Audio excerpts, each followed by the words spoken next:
A warm welcome, hands together, Ashley Lamothe! I'm not gonna lie, I kind of want to stay sitting, but I know Tiffany loves these chairs too. I know. If I fall off the stage, it'll be a moment. I'll be the one to do it. Hello, hi everyone. I am horrible with a mic. It's been a minute since I've had one, and I have notes, but I doubt I'm gonna use them. Ani, Sego, Menado Makwankwe Indigenous, Wabshishi Stodam, Longlak 58 in Dunjaba, Nagoja Waning, Peterborough, Dunji, Nishnabé Kwe, Two Spirit, Métis, Kwe, and Dao. So if you haven't guessed already, my English name is Ashley Lamothe. I am a First Nations and Métis Two-Spirit mother of two tiny humans who are all over social media, huge lacrosse kids. And when you look at us and you look at the smiles on their faces and the smiles, the twinkle in their eye, you would never know that I am a widow.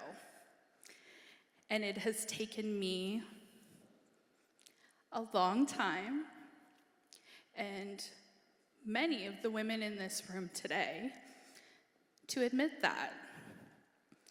Because 8 years ago, almost 2 months will be 9 years, I was very pregnant. I thought, really happy. I had an adorable, almost 2-year-old, who was the light of my life.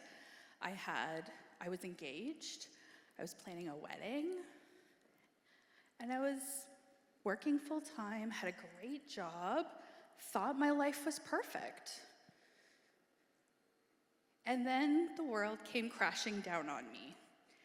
And 3:30 in the morning, May 28th, a day I will never forget, my sister-in-law called me. And she said 2 words that completely changed me, my kids, my circle, changed our lives. He's gone. He's gone. And my world stopped. And I couldn't get up off the floor. I had people coming to my house, bringing me food, offering condolences, and all I wanted to do was curl up on the floor and make them go away.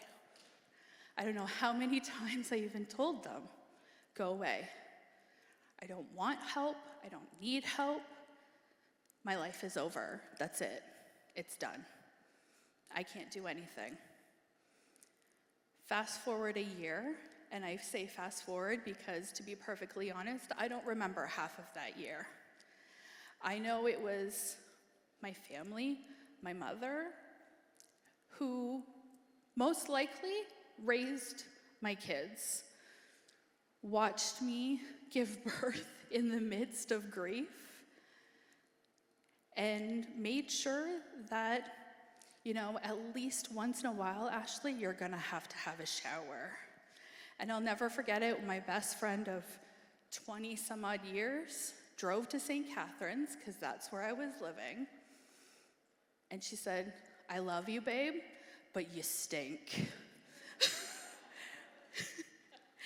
And she literally got me in the shower. She helped me. She said, it's not gonna be okay. It's gonna be hard, but you have to get up, because it's not just you anymore. And so I did. And in that year, I went through massive amounts of therapy. I had my youngest, my adorable little munchkin, who is a force to be reckoned with if you've ever met him. And I made some drastic choices. I left my cushy job with the pension and benefits and paycheck. I left my pretty townhouse. I packed everything I owned, packed us in a 20-foot trailer, and I left St. Catharines after 10 years. And I couldn't help but think, where am I gonna go that feels like home? Where's home? And for those who don't know you, I grew up in Peterborough. I grew up part of my life in Alderville, First Nation, and I lived in Peterborough.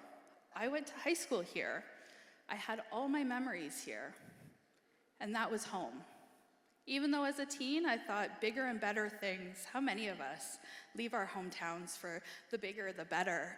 We're gonna change the world.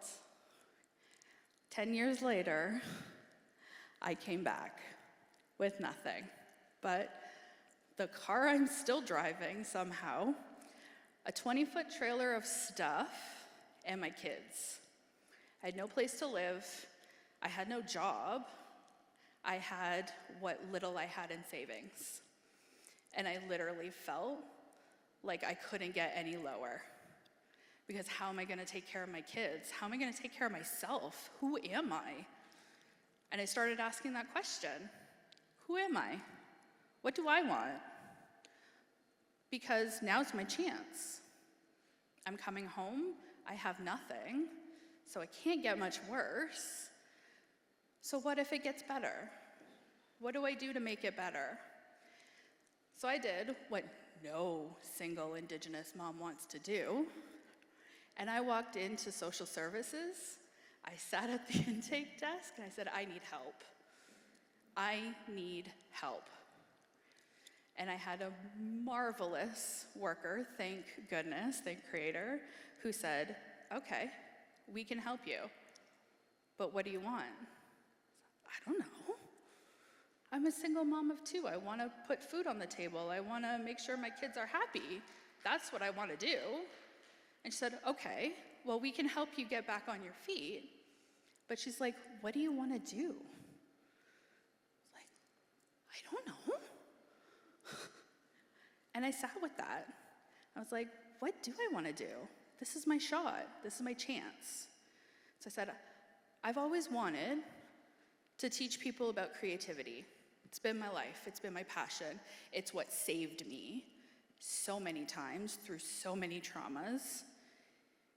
That's my heart. And so she said, okay, so what if you started a business? What?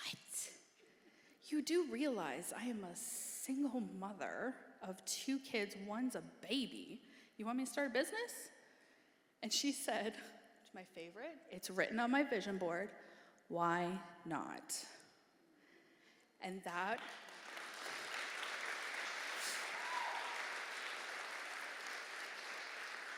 and those 2 words are now the core of everything I do. When I'm at my lowest, when I am reaching out to these core women in this community and my best friends in the whole world who know every deep, dark place that I've been, that's the question, why not? So 8 years later, I'm here. I have Creative Quay, which for those who don't know, I teach people about creativity. That is my business, and I love every minute of it. I work at Trent University, which again, I get to share with First Nations, Métis, and Inuit students the power and the strength from coming from a place of darkness, from a place of trauma, and saying, why not? What if you did? Why not? What can happen? And for those who don't know, I have entered into the world of academia, which is a very scary place, terrifying. And I'm doing a Master's of Educational Studies with my kids. Because at the end of the day, why not? Why don't we try the thing that we're terrified to do? Why not go on that vacation you've always wanted but never thought you deserved? Why not use the Guest soap? Because you are your best friend, and the women that are in your circles, they want you to succeed, and if they don't, they're not your people. So find people to cheer you on, find people who love you for you, And I'm so grateful to be able to be up here and share my story, and for Tiffany and all of you for coming and spending the day. And happy International Women's Day.